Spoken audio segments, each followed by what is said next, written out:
Hello again. Are you ready to read the next chapter of the Railway Children? We only have 2 chapters left, actually.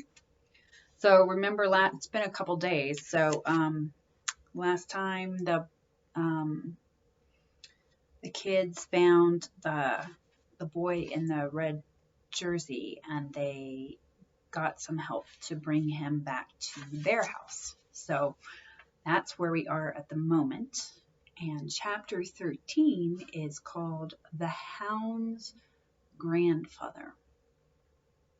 Mother did not get back to her writing all that day, for the red-jerseyed hound, whom the children had bought to Three Chimneys, had to be put to bed. And then the doctor came and hurt him most horribly.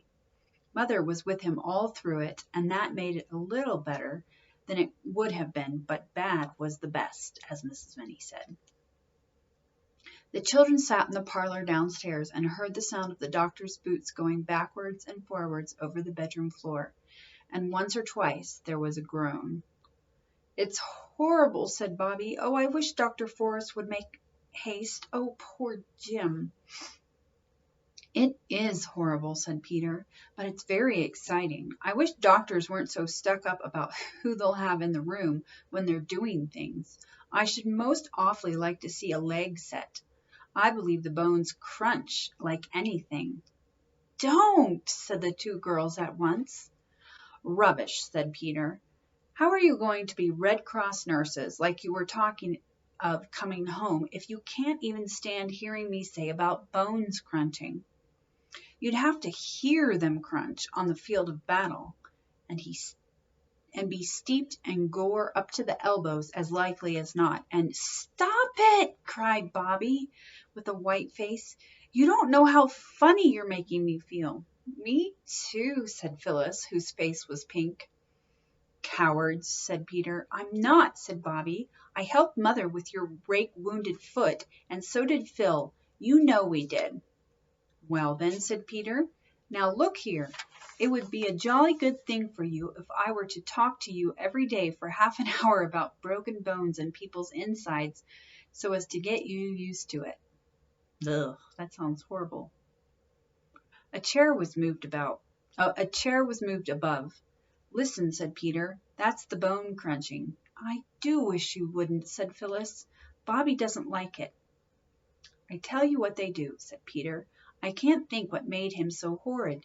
Perhaps it was because he had been so very nice and kind all the earlier part of the day, and now he had to have a change.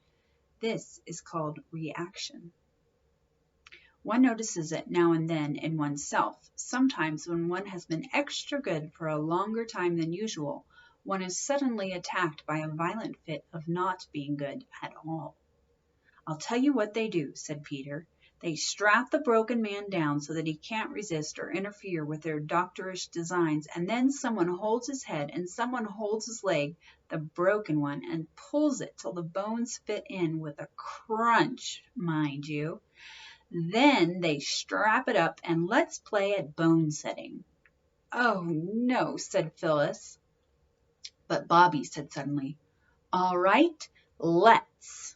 I'll be the doctor and Phil can be the nurse. You can be the broken boner. We can get at your legs more easily because you don't wear petticoats."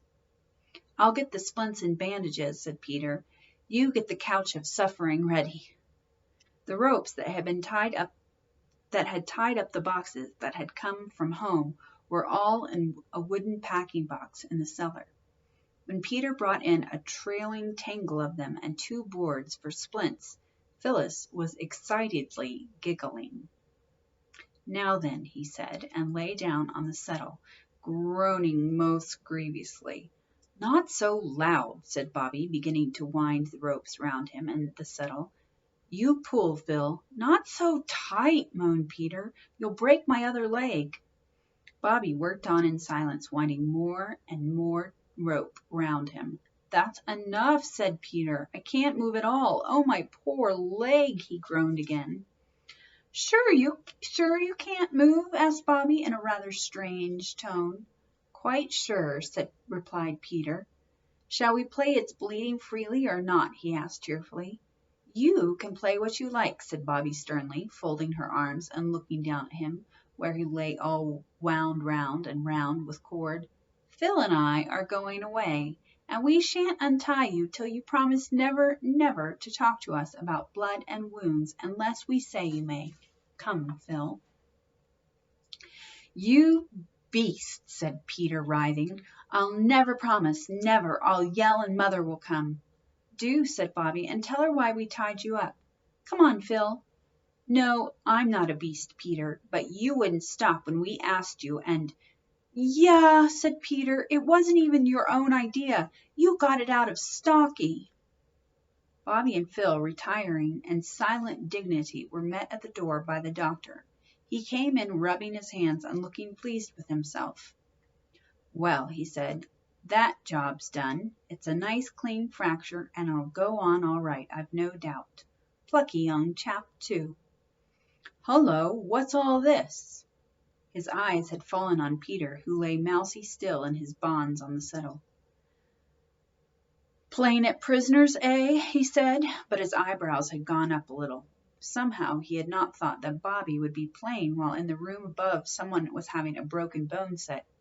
"Oh, no," said Bobby, "not at prisoners. We were playing at setting bones. Peter's the broken boner, and I was the doctor." "I was the nurse," put in Phyllis cheerfully. The doctor frowned. "Then I must say," he said, and he said it rather sternly, "that it's a very heartless game. Haven't you enough imagination even to faintly picture what's been going on upstairs?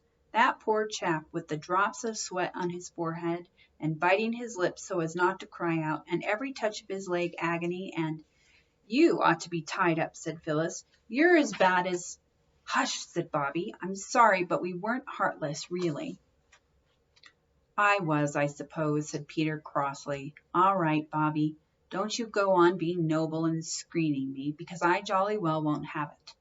It was only that I kept talking about blood and wounds. I wanted to train them for Red Cross nurses, and I wouldn't stop when they asked me."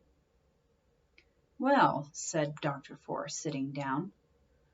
"Well, then I said, let's play at setting bones. It was all rot. I knew Bobby wouldn't. I only said it to tease her, and then when she said yes, of course I had to go through with it, and they tied me up. They got it out of Stocky, and I think it's a beastly shame." Stocky must be like a magazine or something, because it's italicized and capitalized. "And I think it's a beastly shame." He managed to writhe over and hide his face against the wooden back of the settee. "I didn't think that anyone would know but us," said Bobby indignantly, answering Peter's unspoken reproach. "I never thought of your coming in, and hearing about blood and wounds does really make me feel most awfully funny. It was only a joke, our tying him up. Let me untie you, Peter." "I don't care if you never untie me," said Peter, "and if that's your idea of a joke—" "If I were you," said the doctor, though really he did not quite know what to say, "I should be untied before your mother comes down. You don't want to worry her just now, do you?" "I don't promise anything about not saying about wounds, mind," said Peter in a very surly tones, as Bobby and Phyllis began to untie the knots. "I'm very sorry, Pete," Bobby whispered, leaning close to him as she fumbled with the big knot under the settle. "But if you only knew how sick you made me feel." "You've made me feel pretty sick, I can tell you," Peter rejoined. Then he shook off the loose cords and stood up. "I looked in," said Dr. Forrest, "to see if one of you would come along to the surgery. There are some things that your mother will want at once, and I've given my man a day off to go and see the circus. Will you come, Peter?" Peter went without a word or a look to his sisters.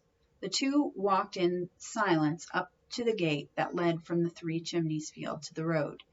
Then Peter said, "Let me carry your bag. I say, it is heavy. What's in it?" "Oh, knives and lancets and different instruments for hurting people, and the ether bottle, and the ether bottle. I had to give him ether, you know, the agony was so intense." Peter was silent. "Tell me all about how you found that chap," said Dr. Forrest. Peter told, and then Dr. Forrest told him stories of brave rescues. He was a most interesting man to talk to, as Peter had often remarked. Then in the surgery, Peter had a better chance than he had ever had of examining the doctor's balance and his microscope and his scales and measuring glasses. When all the things were ready that Peter was to take back, the doctor said suddenly, "You'll excuse my shoving my oar in, won't you?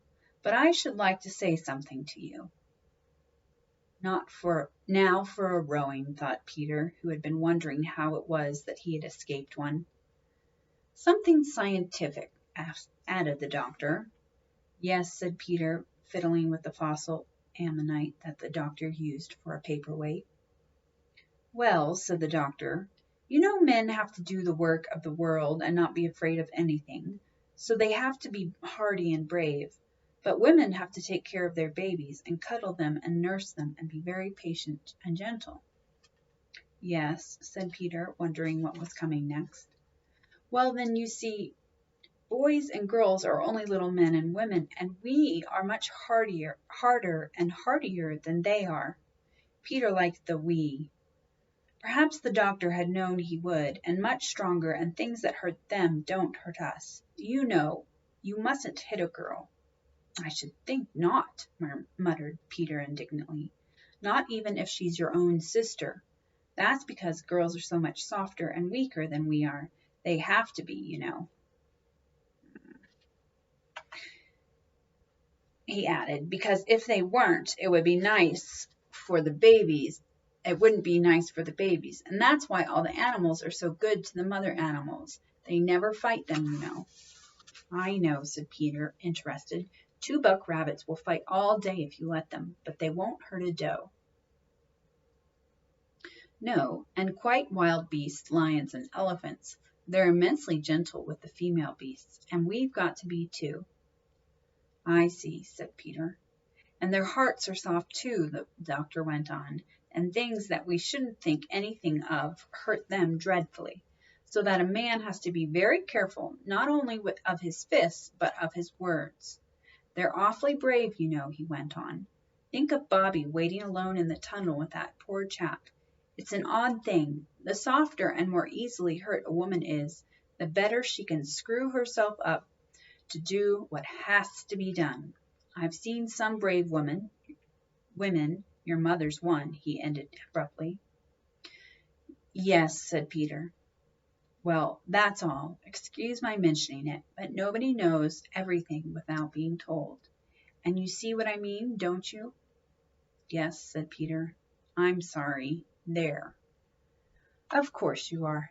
People always are directly they understand. Everyone ought to be taught these scientific facts. So long." They shook hands heartily. When Peter came home, his sisters looked at him doubtfully. "It's Pax," said Peter, dumping down the basket on the table. "Dr. Forrest has been talking scientific to me. No, it's no use my telling you what he said. You wouldn't understand. But it all comes to you girls being poor, soft, weak, frightened things like rabbits. So us men have just got to put up with them. He said you were female beasts. Shall I take this up to Mother, or will you?" "Oh, man." "I know what boys are," said Phyllis with flaming cheeks. "They're just the nastiest, rudest." "They're very brave," said Bobby. "Sometimes." You mean the chap upstairs?" "I see. Go ahead, Phil. I shall put up with whatever you say because you're a poor, weak, frightened, soft—" "Not if I pull your hair, you won't," said Phyllis, springing at him. "He said Pax," said Bobby, pulling her away. "Don't you see?" she whispered as Peter picked up the basket and stalked out with it. "He's sorry, really, only he won't say so. Let's say we're sorry." "It's so goody-goody," said Phyllis doubtfully. "He said we were female beasts and soft and frightened." "Then let's show him we're not frightened of him thinking us goody-goody," said Bobby. "And we're not any more beasts than he is." And when Peter came back, still with his chin in the air, Bobby said, "We're sorry we tied you up, Pete." "I thought you would be," said Peter with very stiff and superior. This was hard to hear, but, well, so we are, said Bobby. Now, let honor be satisfied on both sides. I did call it Pax, said Peter in an injured tone. Then let it be Pax, said Bobby. Come on, Phil, let's get the tea. Pete, you might lay the cloth. I say, said Phyllis, when peace was really restored, which was not till they were washing up the cups after tea. Dr. Force didn't really say we were female beasts, did he? Yes, said Peter firmly, but I think he meant we men were wild beasts, too. How funny of him, said Phyllis, breaking a cup. May I come in, Mother? Peter was at the door of Mother's writing room, where Mother sat at her table with 2 candles in front of her. Their flames looked orange and violet against the clear gray blue of the sky, where already a few stars were twinkling. Yes, dear, said Mother absently. Anything wrong? She wrote a few more words and then laid down her pen and began to fold up what she had written. I was just writing to Jim's grandfather. He lives near here, you know. Yes, you said so at tea. That's what I want to say.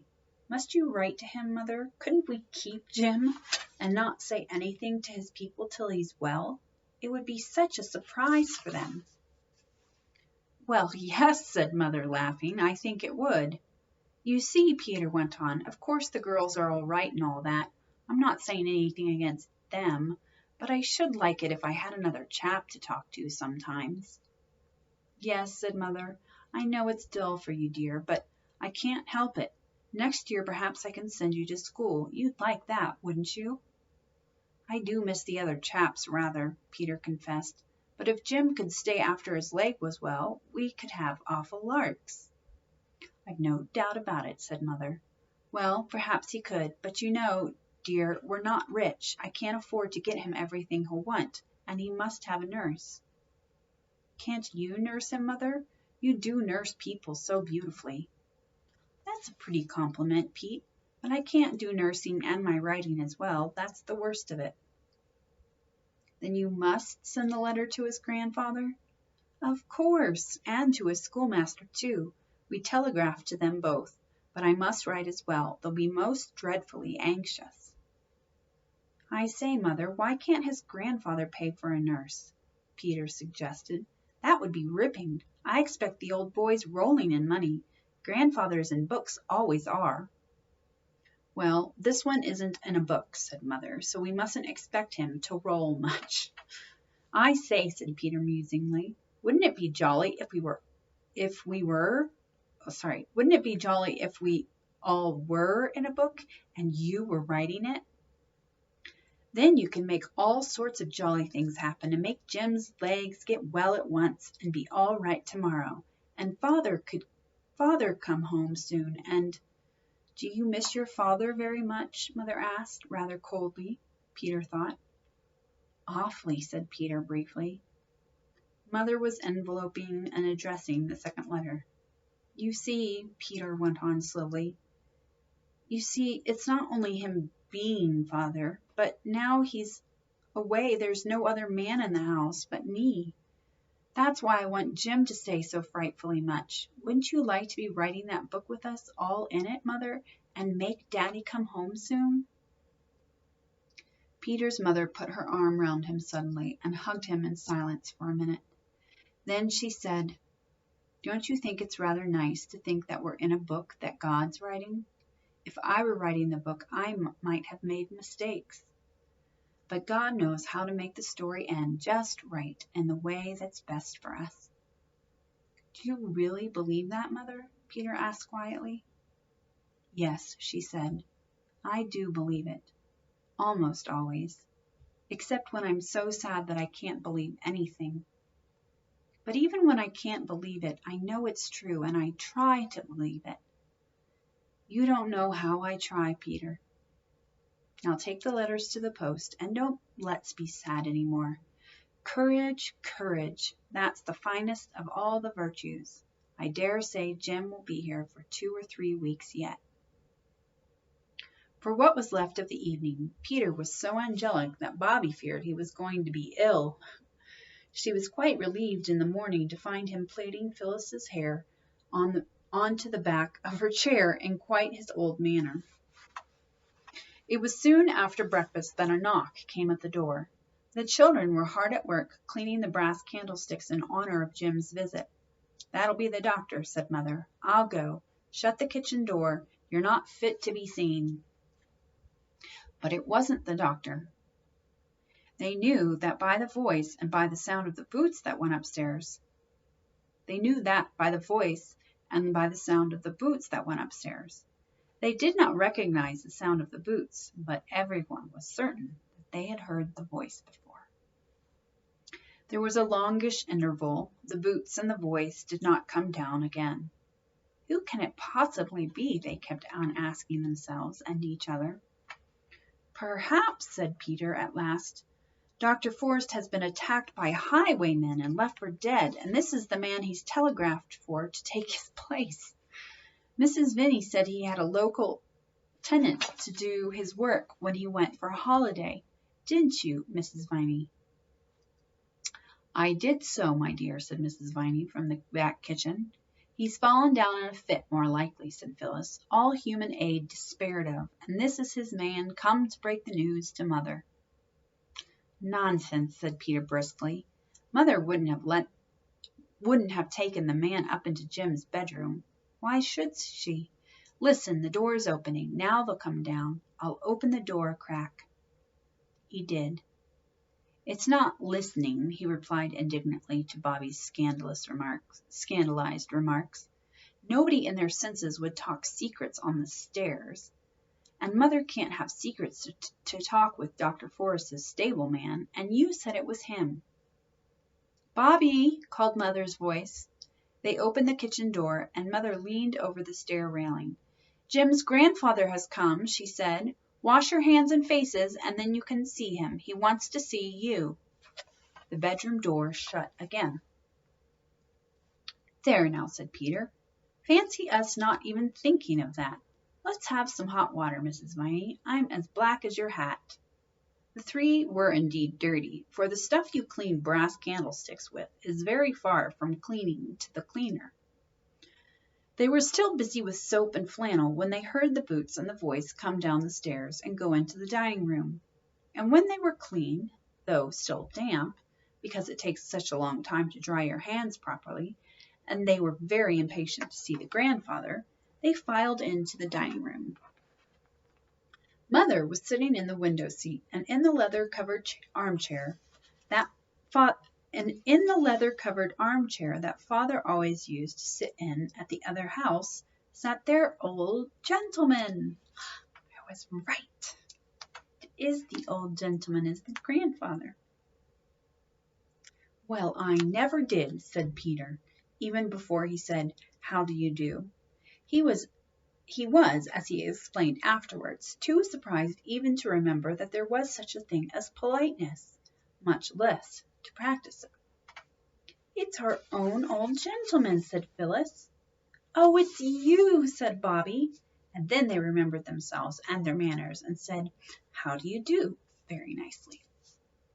"This is Jim's grandfather, Mr. said Mother, naming the old gentleman's name.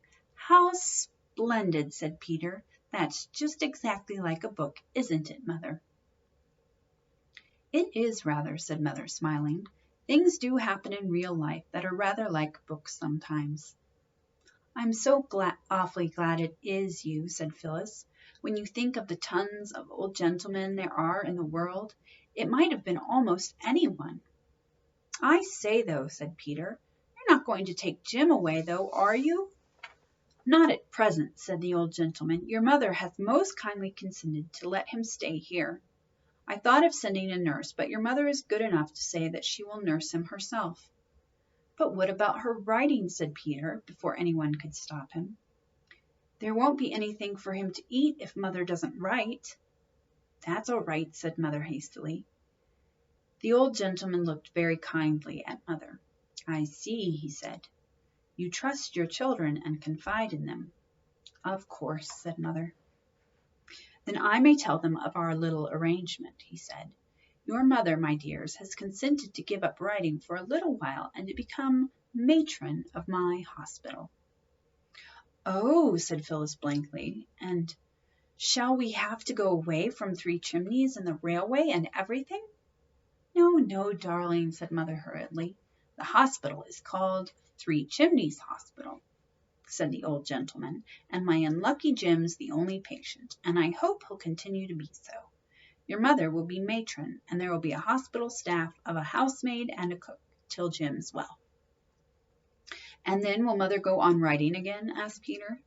We shall see, said the old gentleman, with a slight, swift glance at Bobby. Perhaps something nice may happen, and she won't have to. Ooh, I think that's a clue. I love my writing, said Mother very quickly. I know, said the old gentleman. Don't be afraid that I'm going to try to interfere, but one never knows. Very wonderful and beautiful things do happen, don't they? And we live most of our lives in the hope of them. I may come again to see the boy? Surely, said Mother, and I don't know how to thank you for making it possible for me to nurse him, dear boy. He kept calling Mother, Mother in the night, said Phyllis. I woke up twice and heard him. He didn't mean me, said Mother in a low voice to the old gentleman. That's why I wanted so much to keep him. The old gentleman rose. I'm so glad, said Peter, that you're going to keep him, Mother. Take care of your mother, my dear, said the old gentleman. She's a woman in a million. Yes, isn't she? Whispered Bobby. God bless her, said the old gentleman, taking both Mother's hands. God bless her. Ay, and she shall be blessed. Dear me, where's my hat? Will Bobby come with me to the gate? At the gate he stopped and said, You're a good child, my dear. I got your letter, but it wasn't needed.